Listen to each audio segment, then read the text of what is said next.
Muito bom dia, bem-vindos a mais um grupo Sol da Manhã. E hoje, dando continuidade à nossa leitura do livro Por que o Homem é Tão Especial, começaremos o capítulo 4, intitulado Que Plano Deus Tem para o Homem?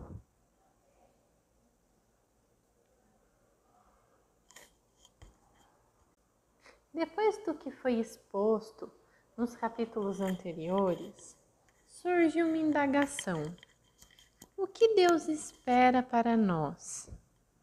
Por que Ele pagou tão alto preço para nos trazer de volta?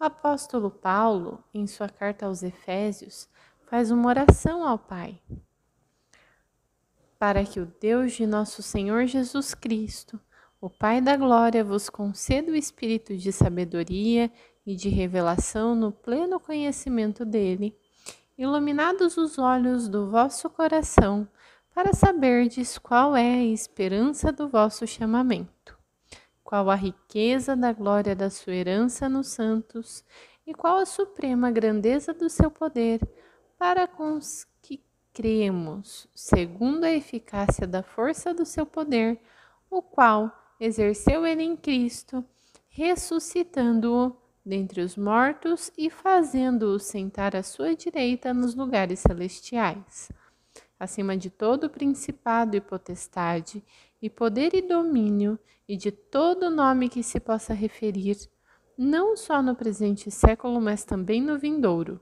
e pôs todas as coisas debaixo dos seus pés, e para ser o cabeça sobre todas as coisas, o deu à igreja, a qual é o seu corpo, a plenitude daquele que tudo enche em todas as coisas.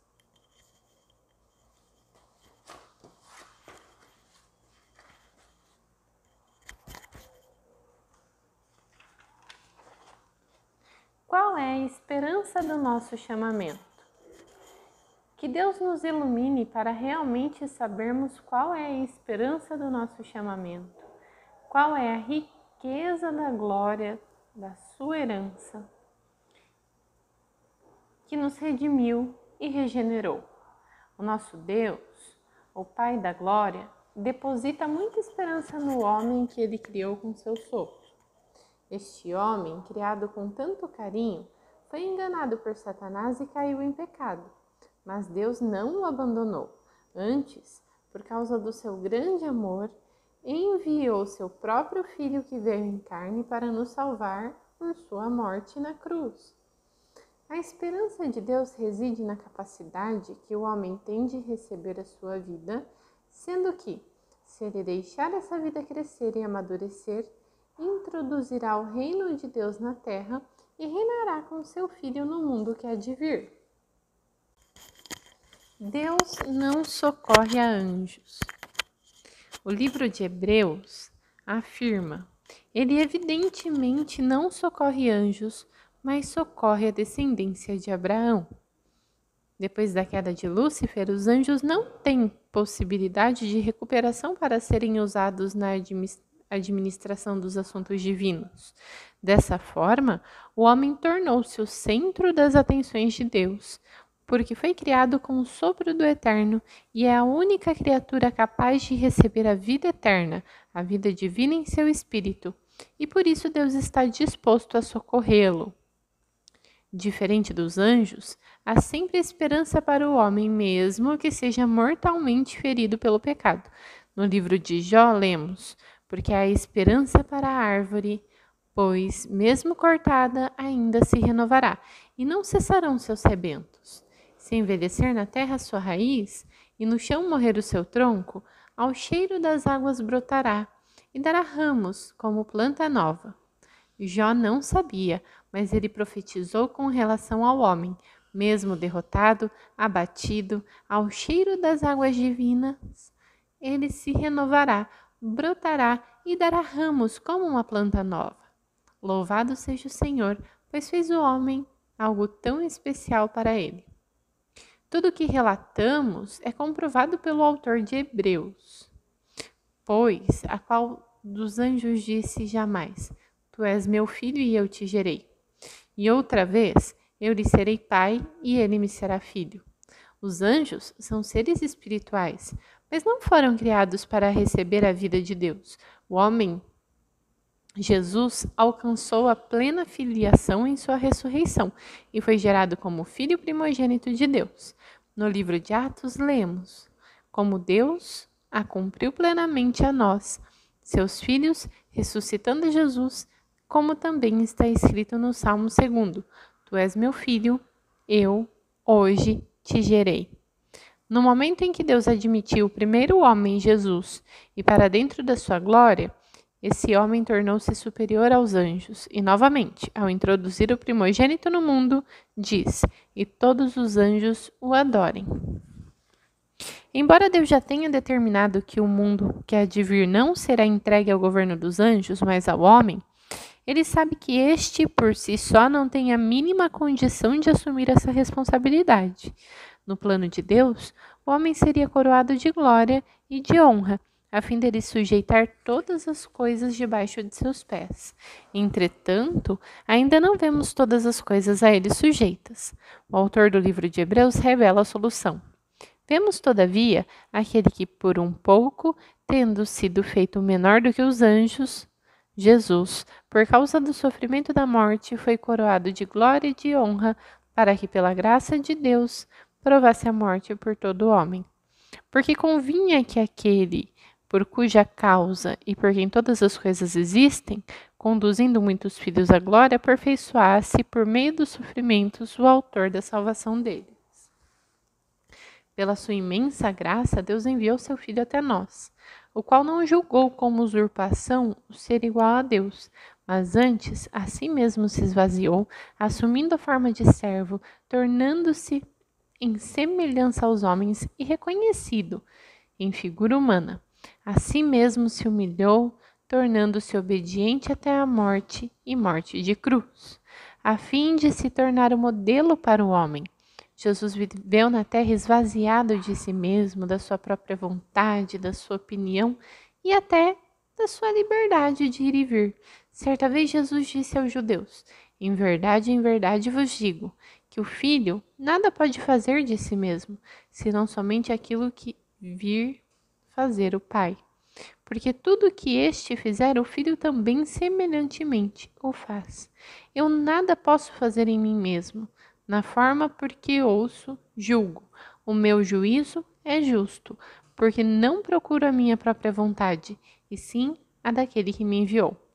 Em outra ocasião, próximo à festa dos tabernáculos, os irmãos de Jesus sugeriram-lhe que fosse para a Judéia a fim de que vissem suas obras, porque nem mesmo seus irmãos criam nele. Ao que Jesus lhe respondeu: o meu tempo ainda não chegou, mas o vosso sempre está presente. Essa vida totalmente restrita em fazer a vontade do Pai e negar-se a si mesmo, aperfeiçoou-o para ser o nosso autor da salvação.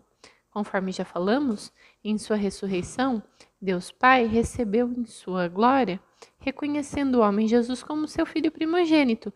Isso é filiação plena.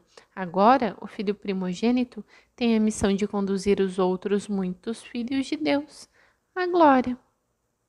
Se também almejamos ser coroados de glória e de honra na vinda do nosso Senhor Jesus, temos que segui-lo hoje. Depois de ter revelado a sua igreja, a seus discípulos, Jesus disse: se alguém quer vir após mim, assim mesmo se negue, tome a sua cruz e siga-me. Porquanto, quem quiser salvar a sua vida, perdê-la-á, e quem perder a vida, por minha causa, a achará. Pois, que aproveitará o homem se ganhar o mundo inteiro e perder sua alma? Ou, que dará o homem em troca de sua alma? Porque o Filho do Homem há de vir na glória do seu Pai, com os seus anjos, e então retribuirá a cada um conforme suas obras. Se alguém hoje trilhar o mesmo caminho de que Jesus, negando-se a si mesmo, tomando a cruz e seguindo, também será coroado de glória e de honra na vinda do nosso Senhor. Mas se não estivermos dispostos a pagar esse preço e continuarmos a viver segundo a vontade da nossa alma, esta continuará intacta sem transformação. Perderemos a oportunidade de que ela seja totalmente salva pela vida de Deus. Em sua primeira epístola, Pedro menciona a salvação, preparada para revelar-se no último tempo. Essa salvação compreende a salvação do nosso espírito, alma e corpo.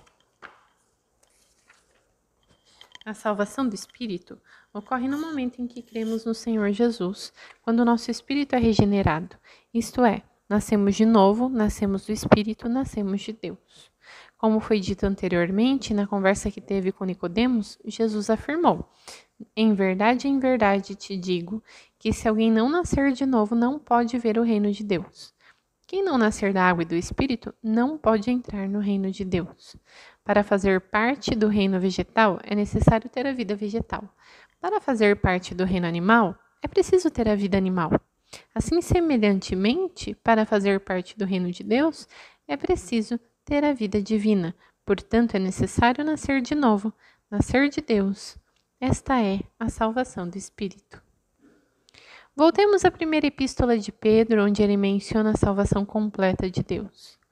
Bendito Deus e Pai do nosso Senhor Jesus Cristo, que segundo a sua muita misericórdia nos regenerou, para uma vida de esperança, mediante a ressurreição de Jesus Cristo dentre os mortos, para uma herança incorruptível, sem mácula, imarcessível, reservada nos céus para vós outros, que sois guardados pelo poder de Deus, mediante a fé, para a salvação preparada, para revelar-se no último tempo. Nisso exultais, embora no presente, por breve tempo se necessário, sejais contristados por várias provações, para que o valor da vossa fé, uma vez confirmado, muito mais preciosa do que outro perecível, mesmo apurado por fogo, redunde em louvor, glória e honra na revelação de Jesus Cristo, a quem não havendo visto, amais, no qual, não vendo agora, mas crendo, exultais com alegria indizível e cheia de glória, obtendo o fim da vossa fé, a salvação da vossa alma. Depois da salvação do espírito, vem a parte mais difícil, que é a salvação da alma. Quando a serpente enganou Eva, convencendo-a a comer o fruto da árvore do conhecimento do bem e do mal, e ela tomou e também o deu a seu marido Adão, a alma do homem passou a confiar em sua própria capacidade, em lugar de confiar somente em Deus. A alma, desse modo, ganhou vida própria, a qual chamamos de vida da alma, com pensamentos e opiniões que expressam seu ego totalmente independente de Deus. A serpente corrompeu a alma de Eva com sua astúcia, apartando o homem de sua simplicidade e pureza devidas a Cristo. Esse é o motivo da vossa alma precisar urgentemente da salvação, que é obtida pela vida de Deus. A alma é composta de mente, emoção e vontade. A mente corrompida pensa apenas nas coisas da terra. Por isso, o apóstolo Paulo, na Epístola aos Colossenses, nos exorta: portanto, se fostes ressuscitados juntamente com Cristo, buscai as coisas lá do alto, onde Cristo vive, assentado à direita de Deus. Pensai nas coisas lá do alto, não nas que são aqui da terra, porque morrestes, e a vossa vida está oculta juntamente com Cristo em Deus. A nossa emoção também foi corrompida e passou a amar o mundo e as coisas que existem no mundo. Por essa razão, o apóstolo João nos alerta: não ameis o mundo, nem as coisas que há no mundo. Se alguém amar o mundo, o amor do Pai não está nele. Porque tudo que há no mundo, a concupiscência da carne, a concupiscência dos olhos, a soberba da vida, não procede do Pai, mas procede do mundo. Ora, o mundo passa, bem como a sua concupiscência. Aquele, porém, que faz a vontade de Deus permanece eternamente. Evidentemente, por ter a mente e a emoção corrompidas, a terceira parte da alma, a vontade, passa a fazer somente aquilo que o homem deseja e não a vontade de Deus. No episódio em que Jesus mostrou a seus discípulos que lhes era necessário seguir para Jerusalém e sofrer muitas coisas dos anciãos, dos principais sacerdotes e dos escribas, e ser morto e ressuscitado no terceiro dia, Pedro chamou-o à parte e começou a reprová-lo, dizendo: tem compaixão de ti, Senhor, isso de modo algum te acontecerá. Provavelmente todos que amam o Senhor fariam isso, mas para nossa surpresa, Jesus voltando-se disse a reda Satanás: Tu és para mim pedra de tropeço, porque não cogitas das coisas de Deus, e sim das coisas dos homens. Isso prova que nossa alma é corrompida e é um lugar para a atuação de Satanás, o qual pode estar escondido em nossa bondade natural, ou até mesmo no nosso amor natural para com o Senhor. Por melhor que seja a intenção da alma, ele não cogita das coisas de Deus, portanto, faz a vontade do homem. Por isso, a nossa alma também precisa de salvação. A salvação da alma, na prática, não é muito fácil, pois começa com negar-se a si mesmo, ou seja, negar a vida da alma com suas opiniões, preferências e vontades. Porque isso Deus deixou registrado na Bíblia, as experiências de Pedro, pois ele foi o discípulo mais exposto quanto às manifestações da vida da alma. Pedro revela que a nossa alma precisa passar por um processo semelhante ao refino do ouro. Assim como o ouro purificado, em altíssima temperatura, a nossa alma também precisa do fogo do Espírito que está em nosso espírito. Nas várias provações diárias do homem, a luz de Deus expõe o quanto ele ainda vive pela vontade da sua alma, o quanto prevalecem as opiniões do seu ego. Quando o ser natural de alguém é exposto pela luz do Senhor, o segredo é não justificar-se, mas voltar-se para seu espírito e buscar o fogo do Espírito para queimar as impurezas da alma. Assim, confirmado o valor da nossa fé, que é muito mais preciosa que o ouro perecível, assim, mesmo apurado por fogo, redundará em louvor e glória e honra na revelação de Cristo Jesus.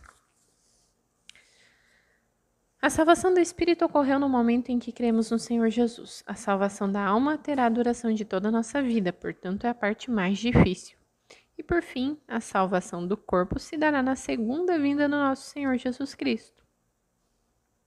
Primeiro, o espírito do homem precisa ser tomado pela vida de Deus, que chamamos de salvação do espírito.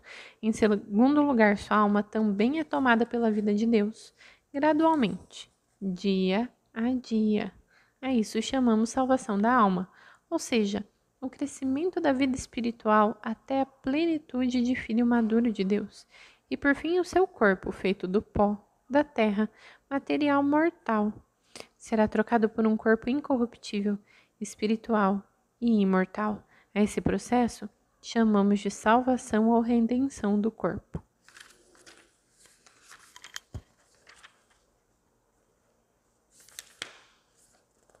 O Senhor Jesus não retornará sem antes haver um bom número de pessoas que não somente receberam a salvação do Espírito, mas também permitiram que a vida de Deus transformasse sua alma até o ponto de se tornarem filhos maduros, capazes de reinar com Cristo no mundo que há de vir. Por esse motivo, o próprio Senhor Jesus nos insta a pregar o Evangelho do Reino por todo o mundo, para testemunhar a todas as nações, e então virá o fim. O tempo do fim será precedido de guerras, rumores de guerras, se levantarão nações contra nações, reinos contra reinos. Haverá fomes e terremotos em vários lugares, porém tudo isso é o princípio das dores. Ao aproximar-se o fim, acontecerá a grande tribulação com a manifestação do homem da iniquidade, o anticristo, com poderes, sinais e prodígios de mentira. Pouco antes disso, haverá uma nova ordem mundial que trará paz ilusória a todas as nações. Todavia, quando andarem dizendo paz e segurança, eis que sobrevirá repentina destruição. Nesse tempo, pelo período de 3 anos e meio, haverá grande tribulação, como desde o princípio do mundo até agora não tem havido nem jamais haverá. Não tivessem aqueles dias sido abreviados, ninguém seria salvo, mas por causa dos escolhidos, tais dias serão abreviados. É o que está escrito. Nos dias da voz do 7º anjo, quando ele estiver para tocar a trombeta, cumprir-se-á então o mistério de Deus, segundo ele anunciou a seus servos e profetas. E quando ele tocar a trombeta, haverá no céu grandes vozes dizendo: O reino do mundo se tornou de nosso Senhor e de seu Cristo, e ele reinará por todos os séculos. A sétima trombeta interromperá a grande tribulação, e o Senhor Jesus tomará posse deste mundo. De acordo com o Evangelho de Mateus, o Senhor Jesus virá sobre as nuvens do céu. A maioria dos que crerem nele, tanto os que foram ressuscitados dentre os mortos, quanto os que estiverem vivos na ocasião, serão arrebatados aos ares, pois os vencedores descritos como filho varão em Apocalipse 12 teriam sido arrebatados antes da grande tribulação. O apóstolo Paulo explica que os que creram no Senhor Jesus, ao findar da sua vida terrena, não morrerão, mas dormirão, aguardando a vinda do Senhor para ressuscitá-los com outros corpos, ao que chamamos de salvação do corpo. Neste momento, cabe uma pergunta muito pertinente. Como ressuscitam os mortos e em que corpo vêm? Paulo responde em sua primeira carta aos Coríntios: insensato, o que semeia não nasce se primeiro não morrer, e quando semeias, não semeia o corpo que há de ser, mas o simples grão como o trigo, ou qualquer outra semente. Mas Deus lhe dá corpo, como lhe aprouve dar a cada uma das sementes o seu corpo apropriado, pois assim também é a ressurreição. Semeia-se o corpo na corrupção, ressuscita-se na incorrupção. Semeia-se em desonra, ressuscita-se em glória. Semeia-se em fraqueza, ressuscita-se em poder. Semeia-se o corpo natural, ressuscita como espiritual. Se há corpo natural, há também o espiritual. Cabe ainda outra pergunta. E quanto aos vivos na ocasião da vinda do Senhor? Paulo responde: eis que vos digo um mistério. Nem todos dormiremos, mas transformados seremos num momento, num abrir e fechar de olhos, ao ressoar da última trombeta. A trombeta soará, os mortos ressuscitarão e nós seremos transformados. Porque é necessário que este corpo corruptível se revista da incorruptibilidade e que o corpo mortal se revista da imortalidade. Dessa forma, alcançaremos a salvação completa de Deus, isto é, todo o nosso ser tripartido terá sido salvo pela vida de Deus. É importante observar que o homem foi criado pelo sopro do Deus eterno. E esse sopro entrou em seu corpo, feito do pó da terra, e se tornou espírito. Por meio desse processo, a Bíblia revela que Deus pôs a eternidade no coração do homem e o homem passou a ser alma vivente. Por este motivo, o nosso espírito tem condições de receber a vida eterna, ou melhor, o próprio Deus eterno. E a nossa alma também foi feita para que a vida de Deus tome conta da nossa mente, que só pensa nas coisas terrenas, de nossa emoção frágil, que também de nossa vontade limitada. Seremos salvos em nosso espírito pela vida de Deus e também a nossa alma terá a estrutura do Filho de Deus. Alcançaremos a filiação proposta por Deus, e o nosso corpo também se transformará em eterno, espiritual, incorruptível e imortal. Não há linguagem capaz de descrever essa obra maravilhosa que Deus está fazendo em nós. Aleluia! Que Deus abençoe sua vida. Te encontro na próxima segunda-feira.